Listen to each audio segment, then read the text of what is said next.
Bonjour à tous, donc bienvenue sur ma chaîne, bienvenue sur Grâce de l'Éternel TV. Comme vous savez, c'est Grâce.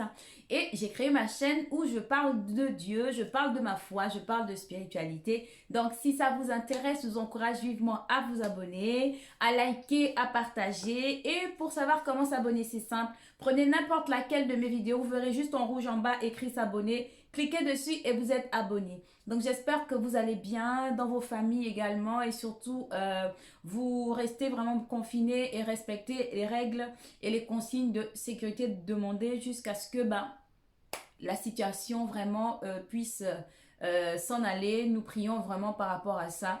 Que le Seigneur puisse nous faire grâce parce que je crois que Dieu peut faire quelque chose par rapport à cela pour nous sortir vraiment de cette situation.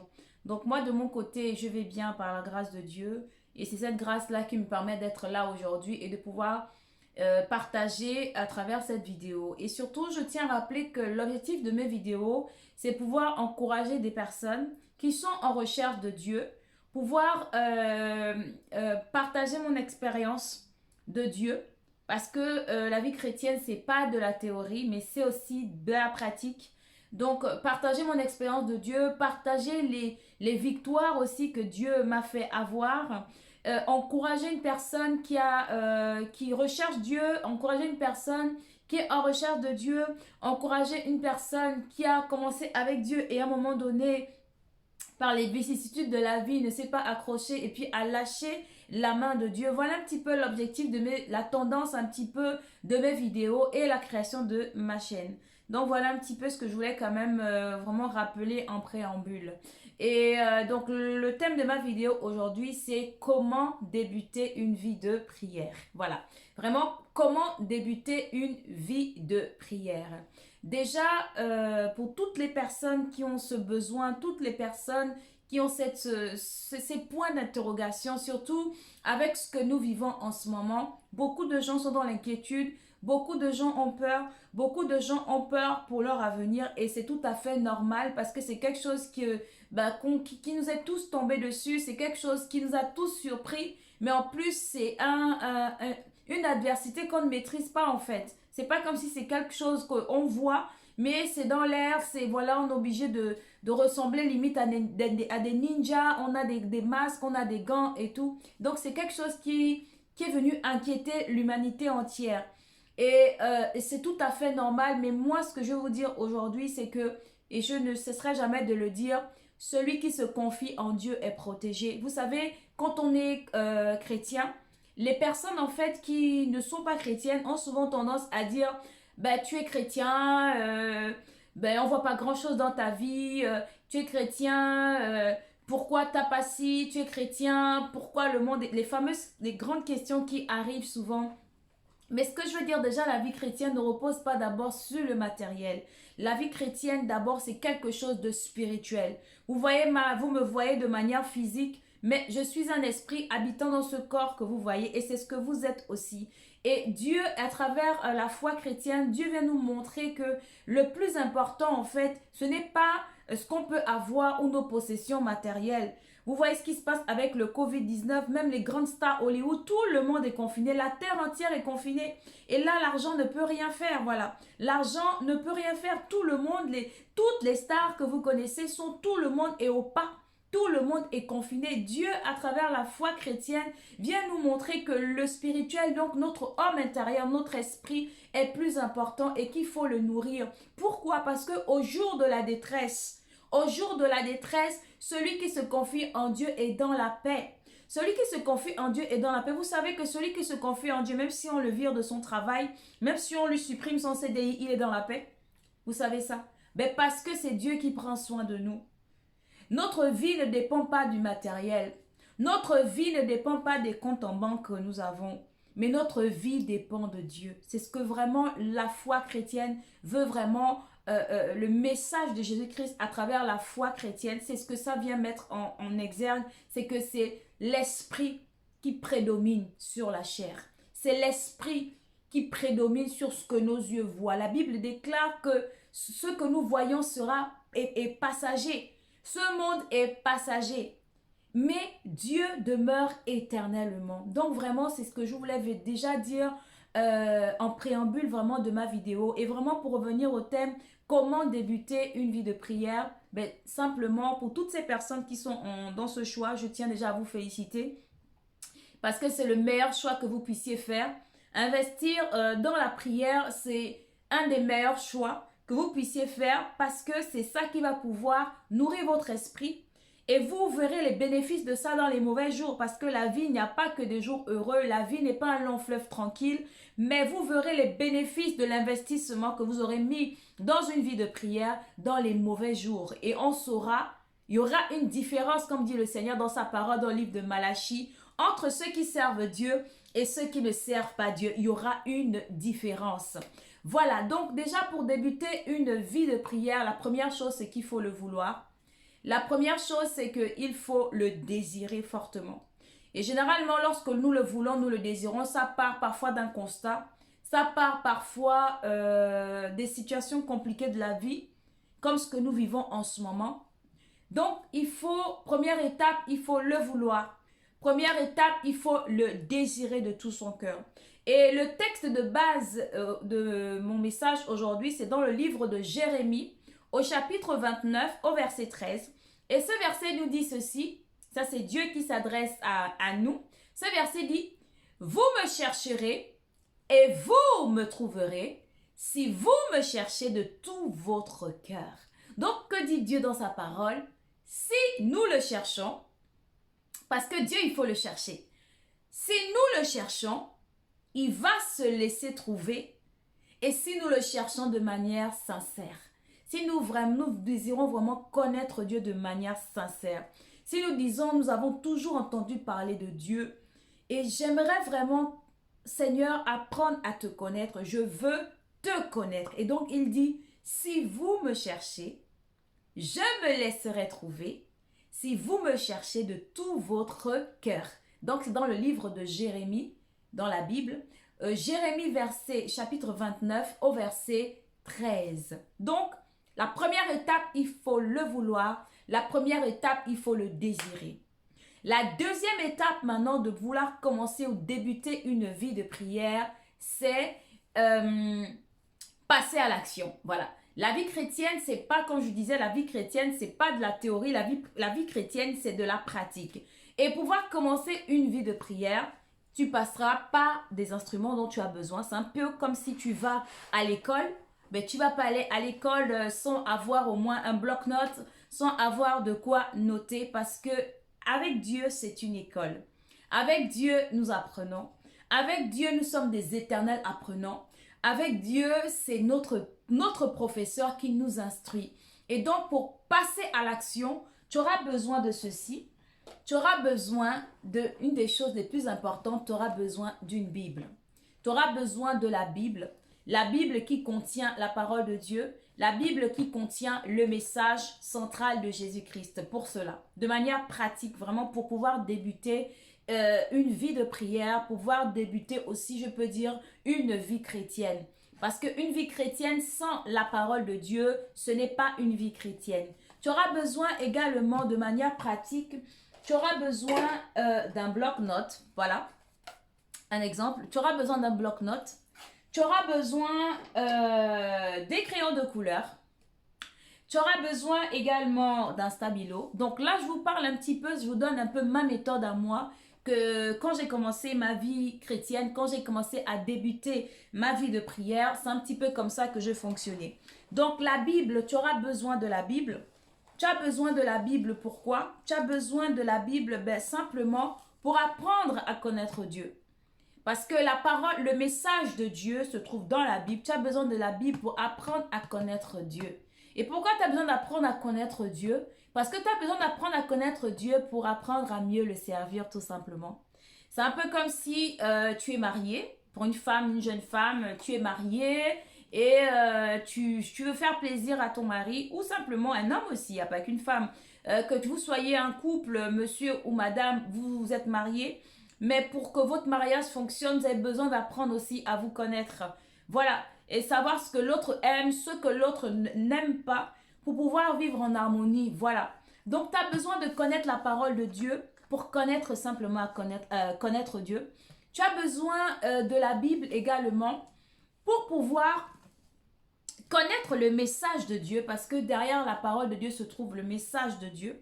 Tu as besoin de la Bible également pour apprendre à connaître le message que Dieu a pour toi. Parce que le message que Dieu a pour nous, c'est un message personnel. Dieu s'adresse à nous de manière personnelle. Dieu a un message pour toi. Dieu a une parole prophétique pour toi. Parce que Dieu te connaît par ton nom. Donc Dieu te connaît et à travers la parole de Dieu, tu apprendras à connaître, découvrir le message et le plan que Dieu a pour ta vie. À travers la parole de Dieu également, tu apprendras à bâtir ta foi. Parce que la Bible déclare que la foi vient de ce qu'on entend. Et ce qu'on entend, c'est la parole de Christ. Tu pourras trouver cette parole dans le livre de Romains au chapitre 10 au verset 17. La foi vient de ce que tu entends. Donc, en lisant la Bible, tu exerceras ton oreille à écouter la parole de Dieu. Tu disciplineras ton oreille à écouter la parole de Dieu.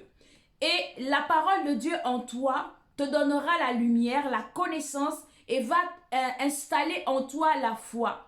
La parole de Dieu, donc la Bible, te permettra également d'apprendre à bâtir sur le roc. C'est-à-dire que le fait de recevoir les informations que tu auras dedans, l'objectif de toute information ou de toute formation, c'est simplement de pouvoir mettre en pratique. Et la Bible déclare dans le livre de Matthieu, au chapitre 7, au verset 24 à 26, le Seigneur parle dans cette parole de toute personne qui écoute sa parole et qui la met en pratique. Cette personne est semblable à celui qui a bâti sur le roc. Et le roc, c'est quoi? C'est la parole de Dieu. Et la parole de Dieu, c'est qui? C'est Jésus-Christ.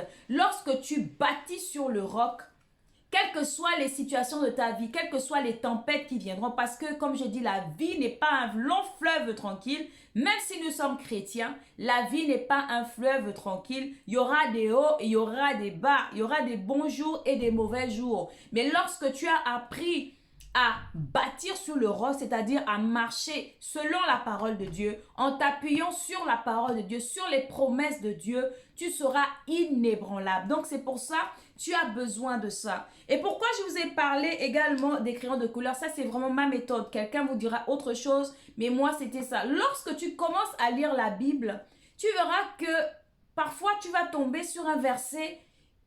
C'est comme si ce verset, c'est un verset qui te touche particulièrement. Moi, c'est comme ça que je fonctionne. Toutes mes Bibles sont hyper colorées. Bon, après ça, c'est moi. Et donc, en général, je vais colorier ce verset-là qui m'a interpellée. Et c'est un peu comme ça que j'ai appris à connaître la parole de Dieu. Et généralement, quand tu vois qu'il y a un verset qui t'interpelle, c'est que c'est Dieu qui est en train de toucher ton cœur par rapport, qui t'alerte, qui t'interpelle par rapport à ça. Alors, pourquoi j'ai pris le stabilo? Après, ça dépend. Il y a des personnes qui vont utiliser le stabilo ou des personnes qui vont utiliser les crayons de couleur comme moi. Mais moi, particulièrement, je prends les crayons de couleur parce que je trouve que des fois, les stabilos, ben, ça déborde un petit peu sur la page inverse.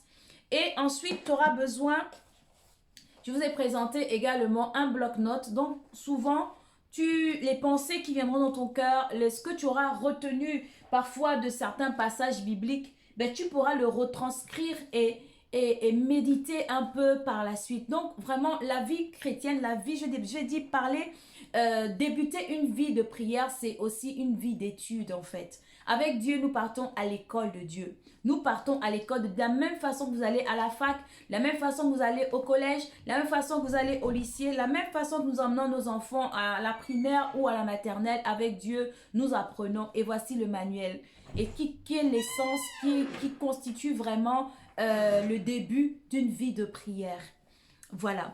Et tu as besoin de passer à l'action de manière concrète. Et comment tu peux passer à l'action de manière concrète? Parce que je veux vraiment qu'on puisse aller de manière concrète. Il faut vraiment de manière concrète, il faut que tu puisses établir une heure. Ce qu'on appelle une heure d'alliance. C'est-à-dire, tu dois pouvoir te mettre un temps. Tu dois pouvoir te décider de choisir un temps où tu veux te rencontrer avec Dieu. Et la Bible déclare dans le livre de Matthieu au chapitre 6, verset 6, déjà la prière c'est quelque chose de secret. La prière ça ne regarde que Dieu et toi. On ne prie pas pour être vu, on ne prie pas pour que les gens nous voient, mais la prière c'est d'abord quelque chose de secret. Et dans le livre de Matthieu chapitre 6, verset 6, la Bible nous dit que lorsque tu pries, rentre dans ta chambre, ferme la porte derrière toi et prie dans le lieu secret. Et le Dieu qui te voit dans le secret te rendra ce que tu lui as demandé dans la prière. Donc la prière, c'est quelque chose de secret. Et essaie d'établir une heure d'alliance, donc une heure de prière. Après, pour moi particulièrement, pendant des années, je prenais l'heure de 5 heures du matin. À l'époque, c'était par rapport au travail que j'avais à l'époque. J'avais choisi cette heure-là parce que ça me convenait par rapport, mais par rapport au travail que j'avais à l'époque. Mais au fil du temps, j'ai encore compris que moi, en tant qu'épouse et en tant que mère, parce que j'ai une vie bien fournie, c'est l'heure où en fait, je peux être au calme. C'est-à-dire, j'ai pas les enfants qui vont venir me déranger. Je n'ai pas toutes les turpitudes de la journée qui vont venir me déranger. Lorsque je me lève à 5 heures du matin, je suis au calme et c'est une heure propice où tu peux vraiment, ton esprit est au calme, tout est calme, tout le monde dort et tu as besoin de cette quiétude-là pour te connecter avec Dieu. Donc, tu as besoin d'établir une heure d'alliance. Après, il y a des personnes qui sont de la nuit. Il y en a qui arrivent à prier à minuit. Il y en a qui prient le soir. Ou il y en a qui arrivent aux aurores. Moi, par exemple, je suis des aurores. Je vais beaucoup plus facilement me lever à 5 heures ou 4 heures du matin pour prier. Mais c'est vrai que moi, personnellement, mon heure d'alliance, c'est 5 heures du matin. Et je vous encourage vraiment, ce que je peux vous conseiller, levez-vous vraiment entre 4 heures et 5 heures du matin. C'est une heure propice et vous-même, vous le sentirez spirituellement que vraiment, tu ressentiras vraiment que c'est calme et c'est vraiment propice vraiment à la prière. Donc, établissez une heure d'alliance et pour cela, je vous encourage aussi à dormir tôt. C'est très, très important. Tu ne peux pas rester connecté, traîner minuit, 1 heure du matin et espérer être là debout à 4 heures ou 5 heures du matin. C'est pas possible. Sincèrement, si vous voulez commencer une vie de prière, une vie d'intimité avec Dieu, disciplinez-vous. Vous savez, il y a les disciples de Christ. Dedans, il y a le mot discipline. Un enfant de Dieu, celui qui cherche à rencontrer Dieu, d'être quelqu'un de discipliné et à s'imposer des choses. Vous voyez, moi, quand j'avais commencé à 5 heures du matin, je ne l'ai pas fait du premier coup. Je me suis efforcée. Donc, il faut vous efforcer parce que la chair a des désirs contraires. C'est-à-dire, la chair n'aime pas tout ce qui est spirituel. La chair te conduira toujours vers tout ce qui est charnel. Voilà, des fois, tu as envie d'être... parfois, tu te dis, je me mets à jeun, je vais prendre un temps de jeûne, etc. Mais la chair te dit, non, non, non, va commander ton KFC, va commander ton kebab et tout. Donc, la chair a des désirs contraires à l'esprit et il faut l'obliger, il faut la contraindre. Donc, tu dois aller au lit très tôt, tu arrêtes les réseaux sociaux, tu vas au lit à 22 heures, si tu peux 23 heures, parce que ça te permettra de dormir, de prendre de l'énergie et d'être en forme pour 4 heures du matin. Je te conseille de te mettre un réveil parce que c'est pas évident. Tu mets un réveil au début pour pouvoir te lever pour être à l'heure d'alliance avec Dieu. Voilà vraiment ce que je peux vraiment te conseiller. Et surtout, je tiens à t'encourager parce qu'au début, ce ne sera pas évident parce qu'il y aura des ratés. C'est-à-dire, malgré que tu as mis ton réveil à 4 heures du matin ou à 5 heures du matin, bah, tu vas dormir. Mais ne te décourage pas, recommence le lendemain. Tu as raté, recommence jusqu'à ce que tu vas contraindre ton corps à se lever à 4 heures ou à 5 heures du matin pour aller prier, pour aller à ce que j'appelle l'heure d'alliance. Donc, établis-toi une heure d'alliance.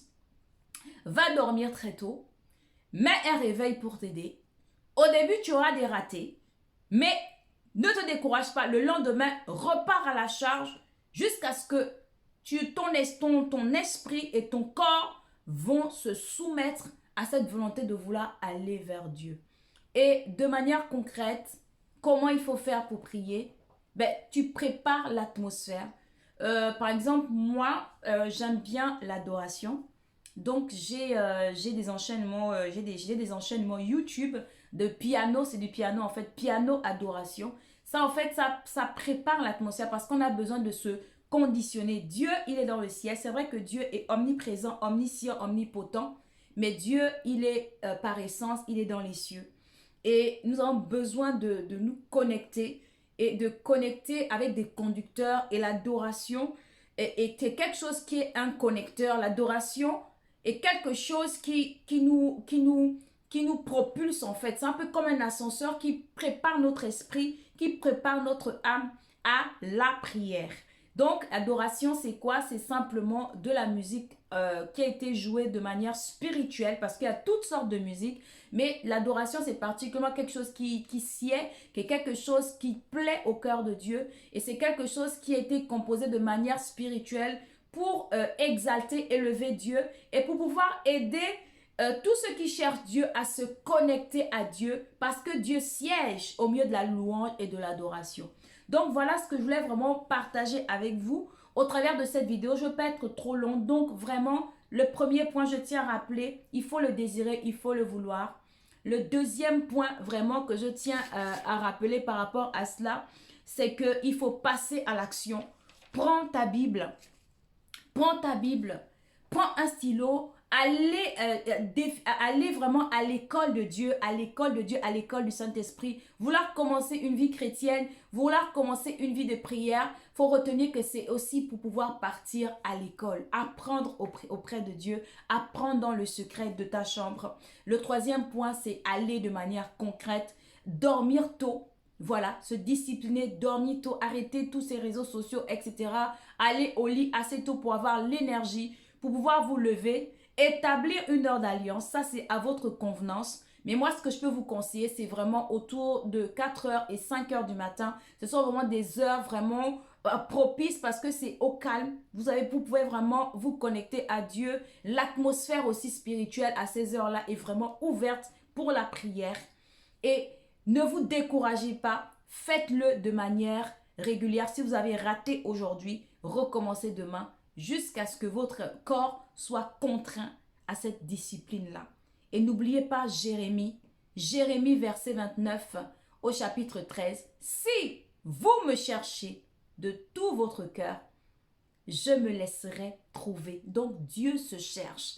Et à travers cela, c'est une façon de chercher Dieu et Dieu se laissera trouver. Moi, je vous partage ce que j'ai expérimenté, ce que moi-même je pratique, parce que c'est ce que moi je pratique. Mon heure d'alliance, c'est 5h du matin pour la prière et je le fais depuis des années.